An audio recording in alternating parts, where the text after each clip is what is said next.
নবী মায়ার নবী জিজ্ঞেস করে, তোমরা কে? এই দুজন লোক কই, হুজুর আমরা খ্রিস্টান।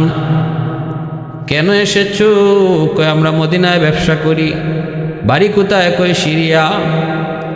সিরিয়ায় ভালো মধু পাওয়া যায়, জাইতুন পাওয়া যায়। মধু আর জাইতুন আমরা মদিনায় নিয়ে আসি, মদিনার বাজারে মধু বিক্রি করি আর জাইতুন বিক্রি করি। যাবার সময় মদিনার খেজুর নিয়ে আমরা সিরিয়ায় বিক্রি করি। আমরা হলাম মধু ব্যবসায়ী, জাইতুন ব্যবসায়ী। আল্লাহর নবী, রহমতের নবী, তাদের কাছ থেকে খবর পাওয়ার পর নবীজি বলতেছেন, এবার কি তোমরা বলতে চাও একটু বলো। হুজুর, সিরিয়া থেকে আসার পথে তাবুক নামক জায়গায় আমরা কিছু সৈন্যবাহিনী দেখে এসেছি। ওরা অপেক্ষা করে কি যেন কার সাথে যুদ্ধ করবে, প্রস্তুতিও নেয়। অনেক বড় বিশাল বাহিনী। আমি তাদেরকে জিজ্ঞেস করলাম, তোমরা কারা? কয় আমরা রোমান বাহিনী। রোমের বাদশা আমাদেরকে পাঠাইছে। আমরা 40,000, 5,000 আমরা আগে এসেছি, পিছনে আসতেছে 35,000। কি করবা? কয় মদিনা আক্রমণ করব। কারণ কি? কই মদিনায় নাকি মক্কা থেকে একজন নবী এসেছে, যে নিজের বাপ দাদার ধর্ম মানে না, তার সাথে যুদ্ধ করব, মদিনাকে মাটির সাথে মিশাইয়া দিব। তাই নাকি? বলে হ্যাঁ। এই কথা বলার পর তখন বলতেছে, হুজুর আমরা এই দৃশ্য দেখে এসেছি তাবুকে। এখন যদি আপনি ব্যবস্থা না নেন, হয়তো বা এরা মদিনায় হামলা করে ফেলতে পারে।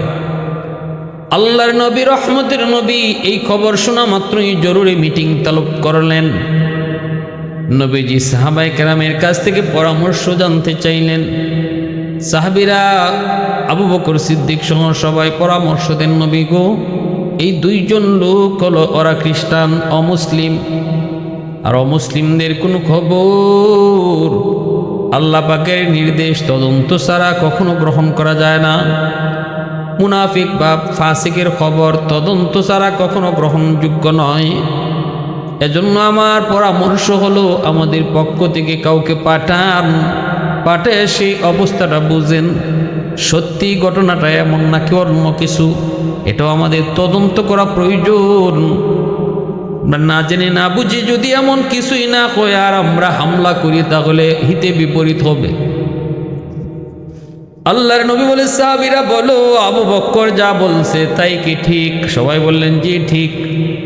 আমরাও মনে করি আমাদের পক্ষ থেকে তদন্ত করা উচিত। আল্লাহর নবী, রহমতের নবী বলেন, কে আসো এমন? কে আসো এমন? 15 দিন সময় লাগবে মক্কা থেকে তাবুক যেতে।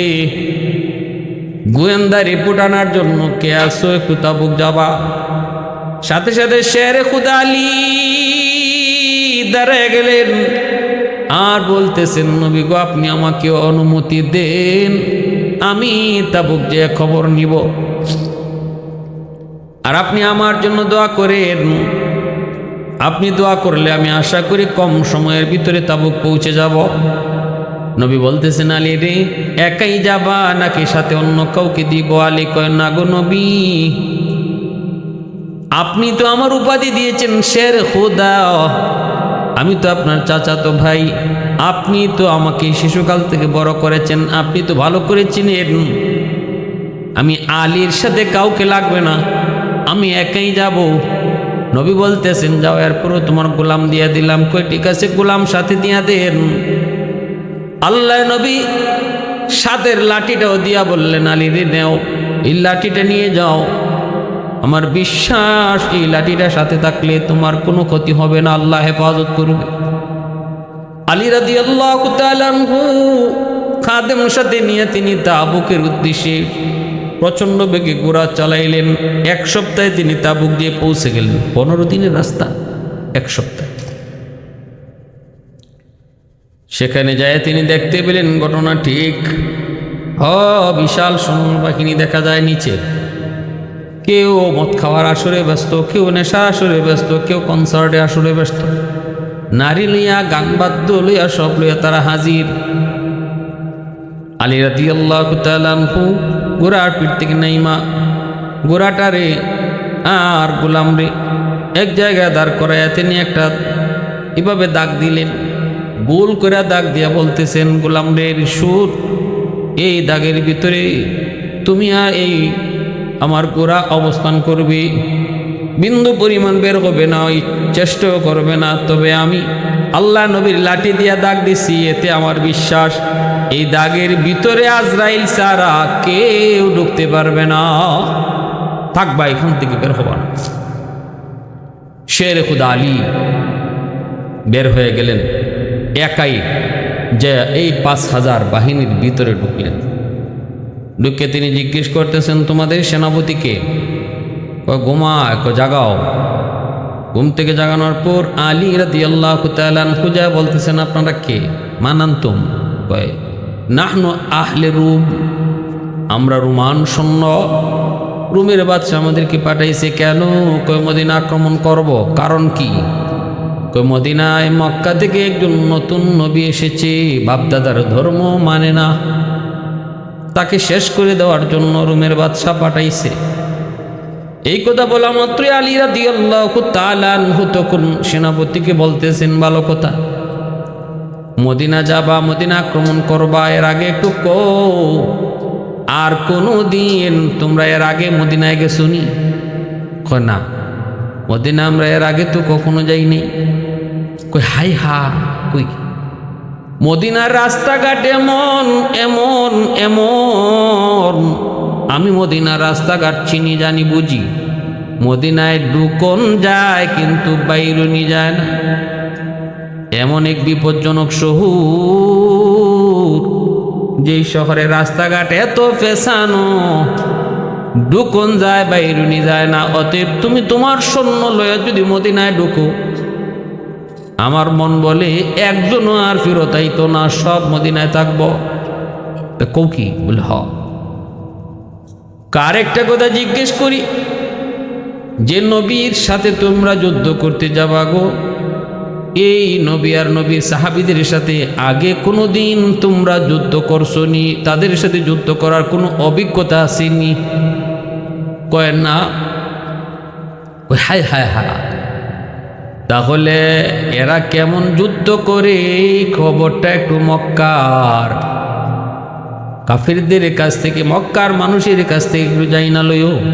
মক্কার আবু জেহেল তাদের সাথে খতম, উতবা সাহেবা খতম, মক্কার বড় বড় লিডার যারা ছিল সব তাদের হাতে খতম হয়েছে। অতএব এরা জানতেন কোনো যোদ্ধা না, এদের সাথে যুদ্ধ করার পূর্বের অভিজ্ঞতা তোমাদের নাই। একটু বুঝে শুননা কদম বাড়াইও, বুঝে শুননা কদম বাড়াইও। সাথে সাথে সেনাপতি কয়, তোমার কথায় তো বুঝ মনে হইতেছে তুমিও ওই দলের লোক, তুমি কে? তোমার কি পরিচয়? আলী বলেন, আমি কে সেটা পড়ে, আমি কে সেটা পড়ে। কইভাবে হাত নাচে কথা বলতেছো, দেখছো এখানে 5000 সৈন্য আছে, আইতেছে আরো 35,000। শের খুদা আলী কয়, 5000-এর জন্য আলী 2 হাত লাগে না, এমন 5000 সৈন্যের জন্য শের খুদা আলীর 1 হাতই যথেষ্ট। দেখা হবে, আসো মদিনায় দেখা হবে, দেখা হবে, আসো মদিনায় দেখা হবে। এই বইলা আলী রাদিয়াল্লাহু তাআলা পীর বাহাদুরের মতো চ্যালেঞ্জ দিয়া সবগুলি রুমের সৈন্যকে বেকুব বানায়া একাই বাহাদুরের মতো চ্যালেঞ্জ চুইরা তিনি ঘোড়ার পিঠে সওয়ার হইয়া চলে আসছেন মদিনায়। আল্লাহর নবী জিজ্ঞাসেন, বাবা আইসু? আলী কয়, নবী গাইছি। কি দেখে আইসো? কয় ঘটনা ঠিক, এরা আইব নাকি যুদ্ধ করতে? আলী কয়, নবী গো, যে বাসন দিয়ে আইসি আইবার কথা না, এরপরও কোন যায় না, আইলাইতেও পারে। তখনই আল্লাহর নবী জরুরি মিটিং ডাকলেন এবং পূর্ণ প্রস্তুতি নিতে বললেন। তাবুক যুদ্ধের জন্য মদিনায় রসুল কোনো যুদ্ধের জন্য এত বড় এলান দেন নাই, এমন কঠিন হন নাই। তাবুক যুদ্ধে আল্লাহ রসুল যতটা কঠিনভাবে ঘোষণা দিয়েছিলেন, রসুল বলছেন শুধু পুরুষ না, নারীদেরকেও যুদ্ধে যেতে হবে। রসুল বলছেন নারীদের মধ্যেও গর্ভবতী নারী 10 মাস হয়ে গেছে, যে কোনো মুহূর্তে যার গর্ভ হইতে পারে, প্রসব বেদনা শুরু হইতে পারে, শুধু ওই ধরনের মহিলা ছাড়া বাকি মহিলাকেও যুদ্ধে যেতে হবে। ছোট ছোট বাচ্চা যারা যুদ্ধের উপযুক্ত না তারা ছাড়া সবাইকে যেতে হবে। অসুস্থ বিছানায় পড়া তাদেরকে ছাড়া সবাইকে যেতে হবে। এইভাবে আল্লাহ নবী তাবুক যুদ্ধের ঘোষণা দিলেন। আল্লাহ নবী এই ঘোষণা শোনা মাত্রই সবাই যুদ্ধে নাম লেখাইতে লাগলেন। আবু বকর সিদ্দিকের হাতে 24,000 সাহাবী তাবুকে যাওয়ার জন্য নাম লেখাইছেন। শুধু একমাত্র আবু বকর সিদ্দিক রাদিয়াল্লাহু তাআলা হাতে এই ধরনের প্রস্তুতিটা তাবুক যুদ্ধে নিছেন। আল্লাহ রসুল সাল্লাল্লাহু আলাইহি ওয়াসাল্লাম তাবুক যুদ্ধে রসুল সাল্লাল্লাহু আলাইহি ওয়াসাল্লাম সাহাবায়ে কেরাম থেকে নিয়ে গিয়ে এমন এক যুদ্ধ ছিল সেটা, যে এই সময়ে মদিনায় খেজুর পাকার সময় প্রচণ্ড গরম, যুদ্ধে যাওয়াটা ছিল বড় কঠিন। সবাই খেজুর পাড়ার তালে মগ্ন, আবার প্রচণ্ড গরম ছিল, পায়ে টুসা উঠে গেছিল, পায়ে সবাই ফুসকা উঠে গেছিল এই তাবুক যুদ্ধে যারা অংশগ্রহণ করছিলেন। তারপরও কয়েকজন সাহাবী তারা যান নাই। কেন যান নাই? পরবর্তীতে কি হয়েছে? আল্লাহ রসুল বলেছিলেন, তাবুকে যদি কেউ না যায় ইচ্ছায় তার সাথে আমি কথা বলা বন্ধ করব, যতক্ষণ না আল্লাহর পক্ষ থেকে